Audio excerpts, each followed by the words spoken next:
everyone. I think that you guys can hear me. My name is McKinley. I'm the marketing manager here at UMA.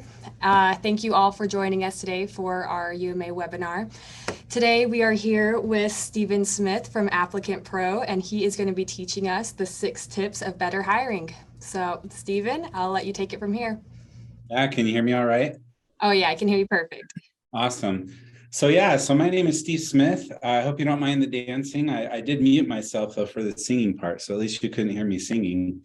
This is actually the first of a series of webinars. We're going to be doing 4 total webinars.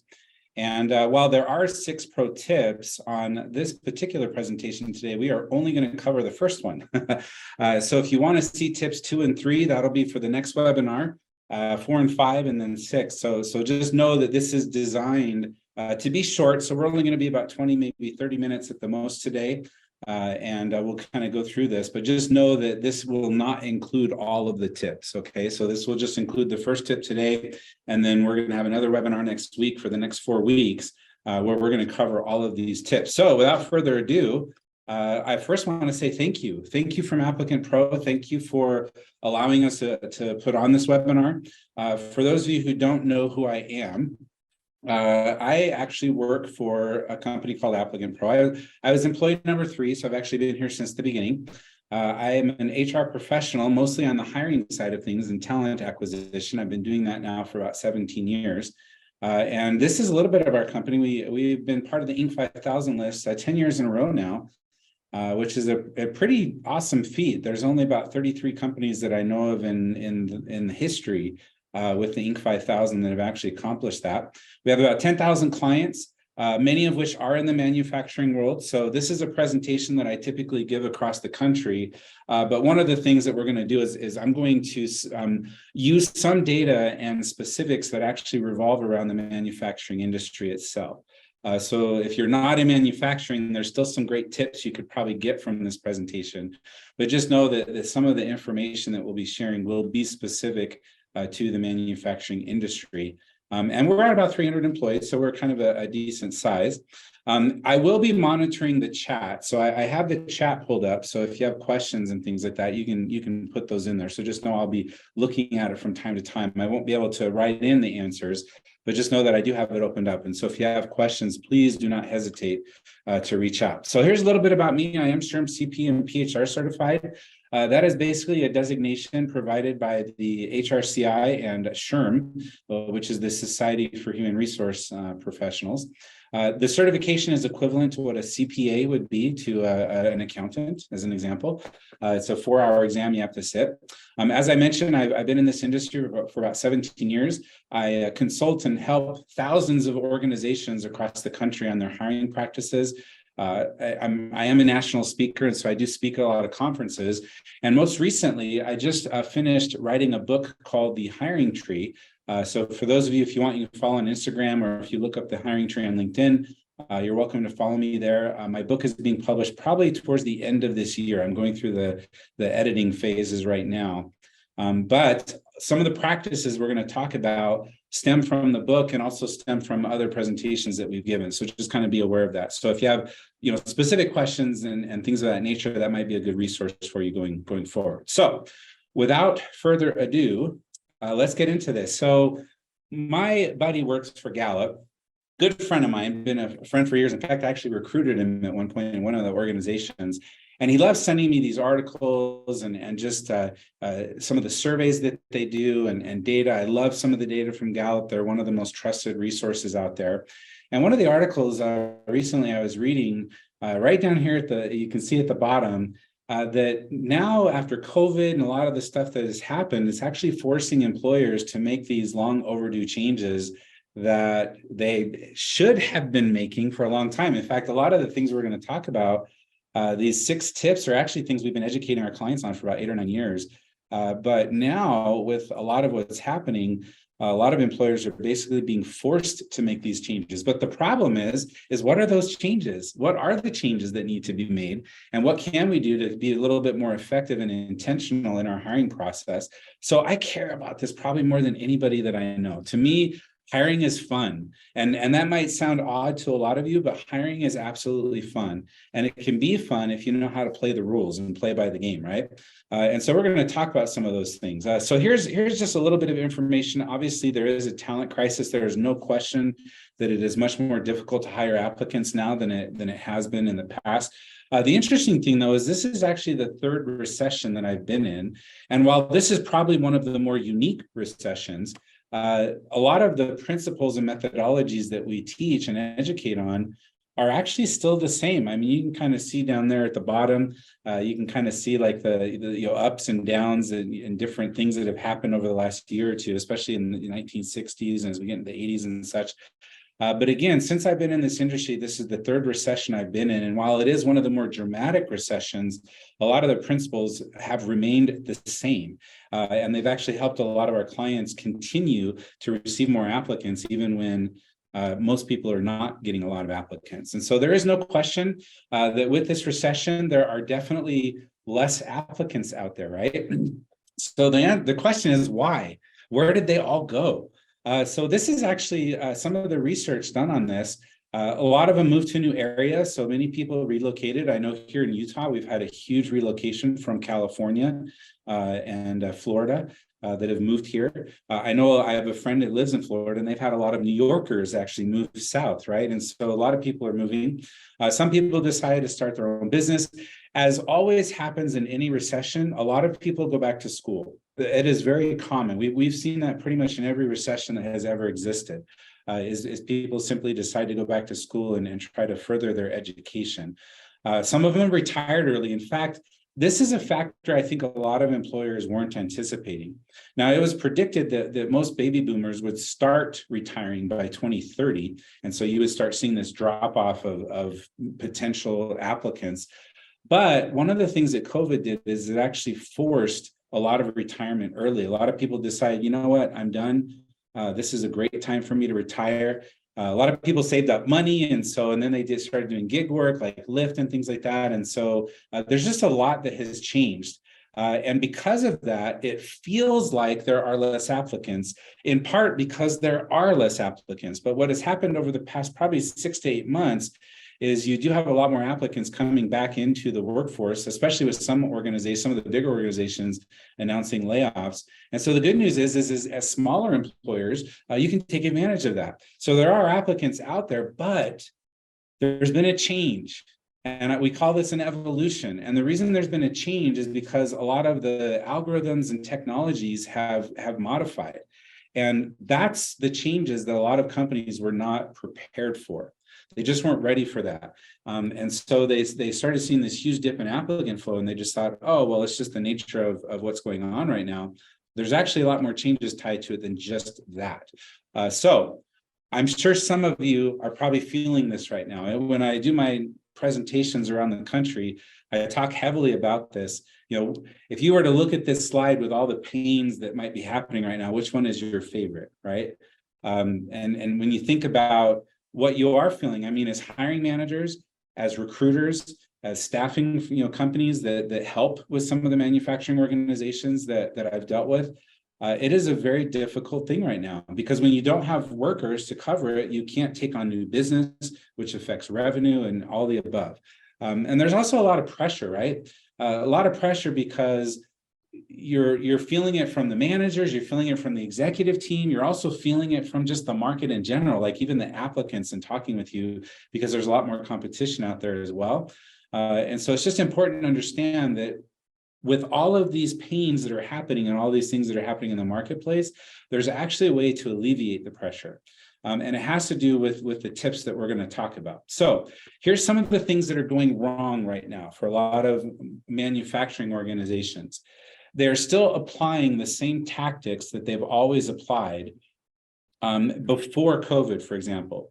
They just assume that, oh, the market's back, we can just start posting like we've normally done, and that's all we need to do. Another thing is a lot of employers in the manufacturing world especially just thought, oh, we'll just make a few small adjustments and we should be good. We'll just make a few tweaks here and there. And then this other one is throwing money at the problem. And this is partly because a lot of like Indeed, for example, has really been pushing more of paid advertising because they want to make money, right? Why would they not want to make money? But what they're doing is very similar to Craigslist. So I don't know how many of you are familiar with Craigslist. I remember when Craigslist came on the scene, and 14 years ago, or maybe it was 15 years ago now, they announced for the first time that they were going to go from a free option to a paid option. And I can't tell you how many conversations I had with clients at the time where I basically became like a therapist to help them be okay with spending $25 for an ad. And in some cities, it was almost $50. So it was just like this phenomenon. And so, Craigslist decided, hey, we're going to become more of a paid model.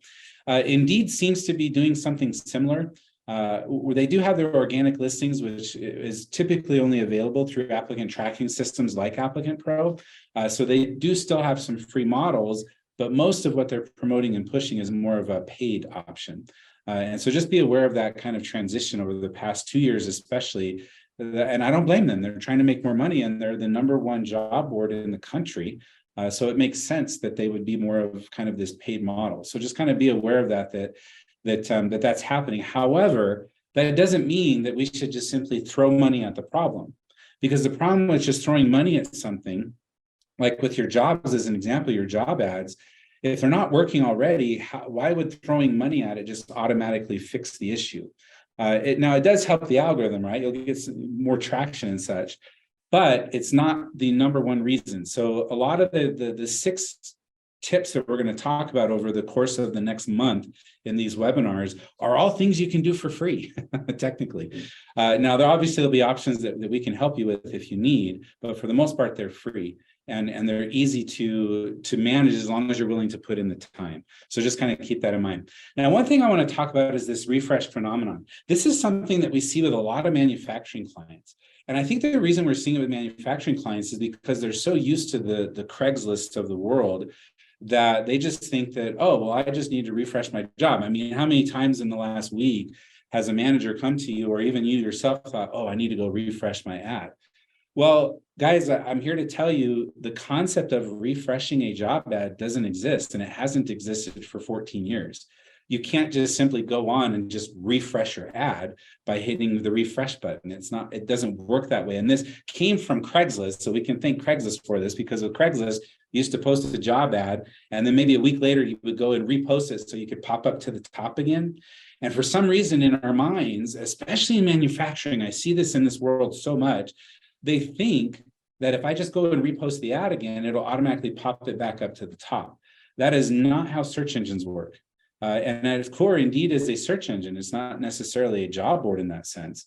It is truly a search engine. And most places where applicants start their searches, such as Google and Indeed and ZipRecruiter, Glassdoor, and LinkedIn, those are all search engines at their core. So this concept of refreshing my ad, it doesn't exist. So just keep that in mind. That is a common mistake that I see a lot in the manufacturing world, where they think that they can just simply refresh it, and that's not going to happen. So just kind of keep that in the back of your mind as we go through some of these. Now, one of the biggest things that you need to understand about recruiting is marketing. It's not HR. It's not, and technically it's not even sales. There are elements of sales, but at its core, recruitment is a marketing function. And that's important to understand, because when I first became a recruiter, I actually was in the marketing department. I wasn't even in HR. Now I'd report to HR, but I'd also report to every other manager. And so one of the cool parts about starting in the recruiting world way back when is we were in marketing. And the reason that's important to understand is because marketing, if you think about back then, I'll just do kind of a history lesson. Back then, in order to attract applicants, it was newspaper, right? You do this newspaper ad, and you basically had to convince somebody to leave their home, come to your place of business, come to the office and fill out like a 15-minute application in hopes that they might get an interview. And you had to say it in a little tiny newspaper ad about that big, because that was the only options way back then. That's when I started recruiting. So that was probably dating me a little bit, but that's how recruiting started. And then when you had like Monster, Career Builder, Yahoo, Hot Jobs, and Craigslist come on board, All they did was copied classified ads. So if you think about the old newspaper days, you would open up your newspaper, find the classified ad, find your category, and then find your jobs. Well, when these job boards first started coming on the scene, that's exactly how they functioned. You could, like on Monster and Career Builder and such, you couldn't just do a keyword search like we can do today. You actually had to pick a category and find your jobs based on category, because they just mimicked classified ads on the internet. That was really the only difference. Is it was a little bit easier to just do it from the comfort of your own home. However, with the introduction of that, applicants still had to fill out these 15-minute applications and go through that entire process. So the important thing to understand about marketing is you have a target audience. Your goal is to acquire leads, which in this case are your candidates, right? Your job seekers. You're trying to attract them. What you're selling in that sense is your job, right? Your job ad. And then obviously you want to foster retention at that point. So once you find some of those good people, you want to also be able to retain them. I imagine some of you are probably experiencing ghosting and other things like that. We're going to cover those later on in other webinars. But with that being said, if you think about hiring and sourcing in a marketing function, hopefully that will help you for the rest of these tips that we talk about over the next month to really understand the core elements of why things have changed, but also why they haven't changed. The real change is just employers need to start making these adjustments. So you have to have this proactive marketing strategy when it comes to attracting applicants. And so here are the 6 steps that we're going to cover over the next month. So I'm just going to give them to you up front so you can see what they are. Today, we're just going to talk about defining the who. That's important because one of the biggest challenges I see in manufacturing right now is they're not properly defining the who, and it's actually scaring applicants away. It's scaring them away. Before they even get a chance to look at your ad or even click that apply button, they're being scared away because defining the who is not being done effectively. So that's what we're going to cover for the rest of this, maybe the next 5 minutes here. For this webinar today. And then, like I said, over the next month, we are going to be covering all 6 of these as we go. And so we'll refer back to this as we come back. So let's talk about defining the who. So who is your target job seeker? In manufacturing, typically, you're going to have some of your production workers. You might have some frontline people. You might have some supervisors or managers. You might have some office staff internally. A lot of you have machinists and very like specific types of individuals that you might be hiring for. So the first thing you have to understand is who is my target job seeker? Because if I don't really know who I'm looking for, it becomes very difficult to target it once we get to the stage of the job ads, which are some of the next steps we're going to talk about in future webinars, okay? This is so important because if you don't focus on this element, your job ads and your ability to attract people are not going to be as effective. One of the biggest mistakes that I see in the manufacturing world is this right here. They're not hitting the target because they're so focused on, well, I want this. They have to have this. And so they create these finite requirements that they must have. And there are some that are required, but there are also some that maybe there's a little bit of wiggle room. So for example, education or experience. Sometimes certifications might be required depending on the role, but rather than requiring them up front, maybe we could train and help them become certified. That becomes very attractive to an applicant. And so the first thing to do is to define the applicant. And so you might have a different, type of persona, if you will, for each type of applicant, depending on the role. So you have to define it. So how do we define it? Let's talk about that. One of the other mistakes that we often see is this concept of mass marketing, where we just kind of cast out this net. This is like old 20th century marketing. We just kind of, and the concept here is I just throw out a job description, right? And I just expect people to kind of come in. It's kind of like casting a net and fishing, right? And I just get all these fish. Well, do I want all of those fish? Of course not. There are probably specific fish that you want to target. And so one of the biggest mistakes I see in job ads right now is they're in the same job ad, they will target both full-time and part-time in the same ad. That's a mistake, guys. And the reason that's a mistake is because a full-time job seeker thinks very differently from a part-time job seeker. Those are very different types of people. And because those are different types of people, those should be distinct ads. because those are distinct job seekers that you're targeting. So that is probably one of the biggest mistakes that I'm seeing in the manufacturing world right now, is they just simply throw up one ad and they just say, yeah, we're looking for full-time or part-time or whatever shifts are available.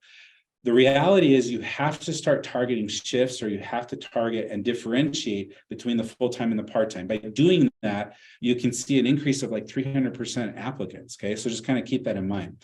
Another thing is the remote versus in-person. Obviously, in manufacturing, remote is pretty much obsolete. You can't really do remote in manufacturing. It is impossible. And it's funny because I talk to a lot of manufacturing managers, and they keep complaining that, oh, well, everybody wants to work remote. The reality is not everybody does want to work remote. In fact, when we did a lot of our surveys, we deal with about 4.5 million applicants a month. It's a lot of applicants.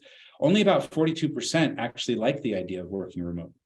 So not all applicants out there want to work remote. And the reality is those that want to work remote, that's not your target audience anyway. So it shouldn't really play a factor here in the types of applicants you're trying to attract to your job. So just kind of keep that in mind. And then obviously we talked about money not solving everything. So this is the approach that oftentimes a lot of the manufacturing companies that we work with do. They have this Goliath approach. I mean, the big companies out there, that it's mass marketing, their branding is already recognized. So they just focus on brand and, hey, you should come work for us because we're this brand. So they're kind of this, they have this ego, and they'll just throw money at things. Most of you, though, in manufacturing are not the Goliaths of the world. Most of you are the Davids. I'm assuming most of you understand the story of David and Goliath. And there's a great book, a business book, that talks about David and Goliath. It's a great book on this. But most manufacturing organizations that I work with are the Davids, not the Goliaths of the world. Well, the reason David was so good at what he did and was effective from a business perspective is he didn't play by the Goliath rules. He didn't wear the armor. He didn't, get the sword and all of that. He did what he knew how to do best, and that was a slingshot. That was what he was good at. No equipment, no armor, none of that. And he went on that battlefield and he won because he played to his strengths. And so as a small manufacturing organization, which I assume most of you are on the smaller end, you're probably not the Goliaths of the world, you have to really think about in targeting your job seekers, what differentiates you between you and maybe some other manufacturing company down the street that's a Goliath? Because there are things about your organization that candidates would absolutely love. In fact, if you were to poll and talk to some of your current employees, I bet you would discover and find that there's a lot of things that they love about your organization, because maybe they worked at some of those Goliaths before, and they know without a doubt that I like this better. That's why I stay. Okay. And so these are just some attributes that I see in David that stood out. And so that's what you need to do, is think about your job seeker. Who are they? Where are they typically found? Have I profiled some of my top employees? Have I asked them why they like to work with us and why they stay? What is it that stands out to them the most? What is their current education level? Do I need to find people with similar education levels, or is it okay to find somebody with less than that? Sometimes this is that game that we play against the managers a lot, that we're like, hey, you don't need to have this high level of education for some of these roles, right? Why are they working for you? What do they actually want to respect? It's really interesting too. I've done this with a lot of manufacturing companies where we sit down and we actually get to the roots, if you will, and talk to some of the employees. And it's funny because the executive team, when you talk about benefits and why somebody wants to stay, the executive team will say, oh, they all want to stay because of this. And then the managers will say something completely different. But then when you talk to the actual individual employees, they also say something completely different. So who's right? Well, they all might be right to a point, but I would really lean on what the employees are saying, because if I want to attract more people like the employees that are already there, right? If I want to attract more people that are hardworking and get the job done and are effective at their role, then I probably want to know what stands out to them. And sometimes the manager doesn't always see what really stands out to them. And so that's why it's important to kind of profile some of these employees and really determine what is it that stands out to them. Your company might have a slew of benefits that you offer, but in your job ad, you may only want to include for that particular position 2 or 3 of those benefits and talk about the rest in the interview. So in your job ad, targeting is saying, okay, for this particular role, what are the benefits or things that people like the most? And let's focus on those in our job ads. And let's see how effective we become, instead of just listing a whole bunch of bullet points with every single, little tiny benefit that we offer, because that's not as effective. And so creating this persona for each position of what people actually like and enjoy about the role, and understanding the why. Why do they stay? Why did they come to work for you in the first place? Did they come from some of the Goliaths of the world? That will help you better, more effectively put together a job ad that is more targeted. And this is so important because a lot of employers kind of skip this part of the process. The manager just comes in, throws a job description on the table and says, here, put this online for me, and then we obey, right? It's not effective. That is this mass marketing idea. And for small employers especially, it is not the most effective way to attract applicants. So there needs to be some time that is actually taken into talking with the employees and really determining the fit, why they stay with you. What is it about your organization that they love the most? What is it that causes them to want to come to work for you every day? Do they understand your mission and your core values? Is that laced in as a part of what they do? I bet, it's interesting when I talk to some companies, we ask their employees, well, what are the core values here? What is the mission statement here? And how many of them don't actually know? Your core values and who you are as an organization is part of your why as a company. And every single one of your employees should be bought into that, right? They should be a part of that. And if they don't understand the core values of your own organization, or the why for you as a company, part of it is you want to make their why part of your why. Now, they're going to have some other whys as well, but that's also something that I'm seeing with a lot of manufacturing organizations, that they really don't have any core values or things that an employee can say, yeah, this company, we're all about family, and it truly feels that way, right? It is a family organization. I had so-and-so get sick and they let me, go and take care of that, right, before I had to come back. And so you have to really think about your culture and your environment, who you are as an organization, to kind of dig into and get to that why. The reason this is the first step before we get to the others, 5, is because if you don't understand these parts, you're not going to be able to effectively put a job ad out there that's actually going to attract people and want that, and they're going to have this desire to apply. They're not going to want to apply if they don't get that feeling that what you're offering is more than just a paycheck, right? So that's really important to understand the why. So that is the presentation for today. Talking about the why. This is the first thing. So again, we wanted to keep these webinars really short. So next Wednesday, we're going to cover tips number 2 and number 3. We're going to delve into a lot with job ads. I'm actually going to teach you how to effectively structure a job ad that will increase applicant flow by anywhere between 100 to 300%. So I promise the next one is going to be well worth your time. So I'm going to open it up for Q&A, at least on the why factor, to see if any of you have any questions about the why. Otherwise, like I said, we will continue next week with the other 2 elements that you need to know in regards to hiring. So I'll open up to Q&A. I don't see any questions that have come in here on the hopefully it's the webinar chat. I might have to rely on you, McKinley, if I'm looking at the wrong place. I don't see any chats that have come in or questions, but oh, sorry, the next one's in 2 weeks. Thanks for saying that. I didn't realize it was 2 weeks later. So yeah, so next one in 2 weeks, sorry. So we'll be covering number 2 and 3. But again, I can't emphasize this enough, guys. You need to understand the why of your organization. Why do people stay? Why do they work for you? What is it about your organization that they love the most? Are there things lacking in your organization? Are there things that they wish you had, right? So those are some important things to really think about. And that will lead you to these next steps that we're going to talk about. So yeah, October 12th. Thanks, McKinley. She put that in the, I assume McKinley's doing this. She put it in that was me. Okay, cool. Yeah. So any questions from those who are on the call today in regards to what we talked about today? I know it's not as exciting today, but like I said, we wanted to keep these short. Next week, I'll be jam-packed with a whole bunch of stuff you can write down about developing and structuring a job. That's probably not next week, but October 12th. So that's right, because next week I'm in Iowa. I forgot.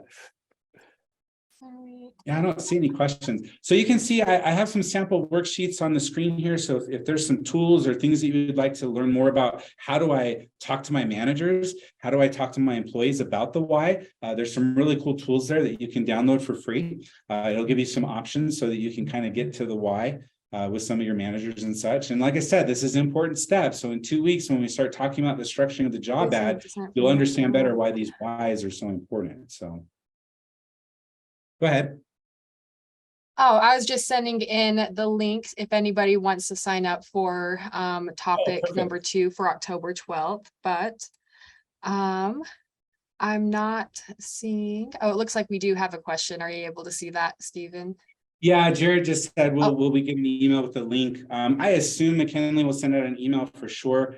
But yeah, so the link is also right there in the chat. Please share with your friends.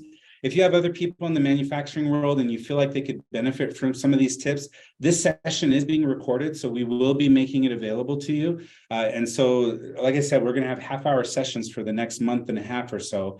And so that it all leads up to the end, right? Increasing our applicant flow and attracting more people. So your homework assignment for the next 2 weeks, start working on the why. Find ways in which you can have conversations with your employees, find out what they love about you. What is it that they like about your organization? Do they understand your core values and mission statements? Start developing those little personas, if you will, of the different types of positions that you have available, because it'll make all the difference in this next session to come. I promise you it'll be worth your time. So you got 2 weeks to do it. So that's your homework assignment. So, Yes.